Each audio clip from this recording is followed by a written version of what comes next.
लेकिन महागठबंधन से इस वक्त की एक बड़ी खबर सामने आ रही है, जहां पे महागठबंधन के कई नेताओं ने चिराग पासवान को 40 से 45 सीटें देने का बड़ा वादा किया है और साथ ही साथ उन्होंने कहा है कि गठबंधन धर्म का पालन छोड़िए, अपनी कुर्सी बचाइए, कुर्सी लीजिए, आपको सीधा ऑफर है। आखिर चिराग पासवान ने इसके ऊपर क्या प्रतिक्रिया दी, आखिर तेजस्वी यादव की क्या प्रतिक्रिया आई, महागठबंधन ने कितने सीटों का चिराग पासवान को लालच दिया और चिराग पासवान इसके ऊपर क्या कहने वाले हैं और उन्होंने क्या कहा है, आइए इस खबर को जानने की कोशिश करते हैं। नमस्कार, आप देख रहे हैं आप तक न्यूज, मैं हूं संजीव। अगर आप चैनल पर नए हैं तो चैनल को जरूर सब्सक्राइब कर लीजिएगा। बता दें कि आगामी विधानसभा चुनाव को लेकर चिराग पासवान को महागठबंधन से एक बड़ी ऑफर मिला हुआ है, जिसमें कहा जा रहा है कि महागठबंधन चिराग पासवान को उनके मन मुताबिक विधानसभा की सीटें दे सकता है, साथ ही साथ जितनी सीटों की उनकी मांग होगी उस मांगों को पूरा कर सकता है। केंद्रीय मंत्री चिराग पासवान ने इसके ऊपर क्या कहा,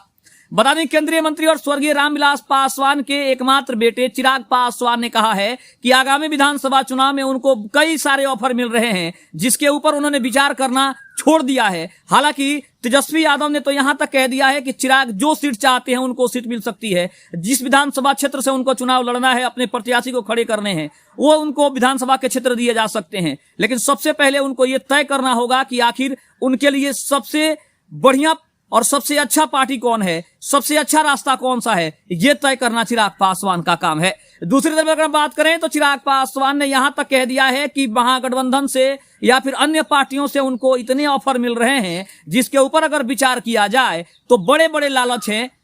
अगर कोई भी ऐसी पार्टी या फिर कोई भी ऐसा दल जिनको सीटों का लालच है वो गठबंधन धर्म तोड़ सकते हैं, गठबंधन छोड़ सकते हैं, क्योंकि ऐसे ऐसे बड़े बड़े ऑफर आ रहे हैं। साथ ही साथ नेता प्रतिपक्ष तेजस्वी यादव ने यहां तक कह दिया कि चिराग पासवान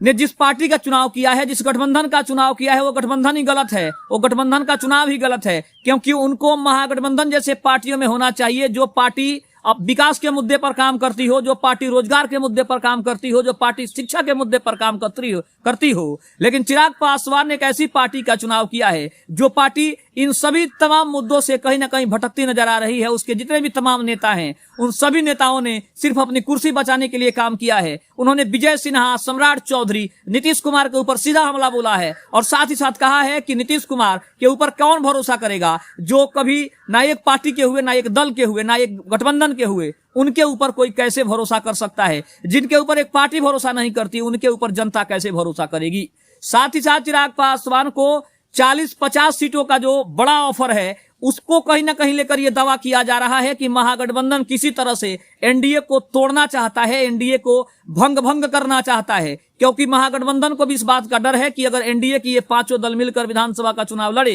तो कहीं ना कहीं महागठबंधन अब की बार भी बिहार में सरकार बनाने में पूरी तरह से असफल साबित हो सकती है।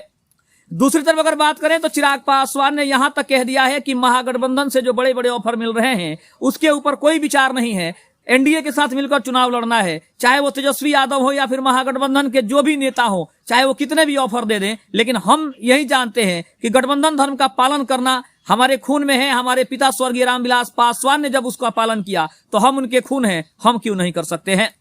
इसके अलावा अगर बात करें तो विधानसभा चुनाव को लेकर जिस तरह से चिराग पासवान ने तैयारियां की है, जिस तरह से चिराग पासवान की तैयारियां आगे बढ़ रही है, उसको देखकर यह जरूर कहा जा रहा है कि आगामी विधानसभा चुनाव के लिए चिराग पासवान पूरी तरह से तैयार हैं। जो विधानसभा चुनाव में उन्होंने अपने रुतबे को दिखाया है, जिससे अपने नए अवतार से उन्होंने अवगत कराया है बिहार की जनता को, खास करके नेता प्रतिपक्ष तेजस्वी यादव और महागठबंधन के तमाम नेताओं को। शायद यही कारण है कि उनके अंदर एक अलग ही बेचैनी दिखाई दे रही है और बिहार की जनता ने यह तय भी कर लिया है कि चिराग पासवान सरीखे नेताओं को अगर मौका बिहार में दिया जाए तो बिहार का जो विकास है वो चौतरफा हो सकता है। दूसरी तरफ चिराग पासवान अपनी रैलियों को लेकर सबसे ज्यादा चर्चा में है, जहां जितनी भी भीड़ वहां पे उनके रैलियों में दिखाई दे रही है। इससे स्पष्ट हो रहा है कि चिराग पासवान को चाहने वाले, चिराग पासवान को जिताने वाले लोगों की कमी नहीं है, जनता की कमी नहीं है। साथ ही साथ तेजस्वी यादव ने जिस तरह से नीतीश कुमार के ऊपर बड़ा हमला बोला है, एनडीए के ऊपर बड़ा हमला बोला है, इससे स्पष्ट है कि अब की बार के चुनाव में जो लड़ाई है वो काफी गंभीर होने वाली है, काफी द्वंद्व भरी लड़ाई होने वाली है और चिराग पासवान इसके लिए पूरी तरह से तैयार है। साथ ही साथ महागठबंधन ने भले ही ऑफर दे दिया हो, लेकिन महागठबंधन के कुछ नेताओं का यह भी कहना है कि अगर चिराग पासवान महागठबंधन का हिस्सा नहीं बनते हैं तो स्पष्ट है कि अब की बार चिराग पासवान को भी विधानसभा में भारी नुकसान उठाना पड़ सकता है। आपको क्या लगता है, महागठबंधन की तरफ से जो ऑफर मिले हैं उसके ऊपर चिराग पासवान को क्या सोचना चाहिए? क्या महागठबंधन का हिस्सा चिराग पासवान को बनना चाहिए? आप कमेंट बॉक्स में जरूर बताइएगा। तब तक के लिए धन्यवाद। जय हिंद, जय भारत।